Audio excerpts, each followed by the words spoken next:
This is to replace the third brake light in a Ford F-150. This happens to be a 2001 model.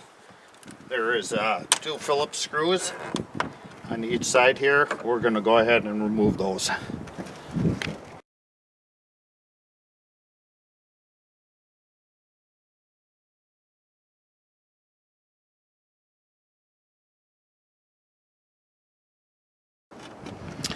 Okay, so the high mount brake lamp is a bulb number 912, and that's what we have here, and just simply plugs in here,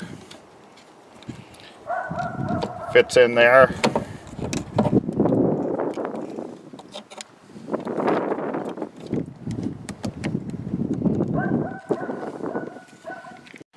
Now we'll just simply go ahead and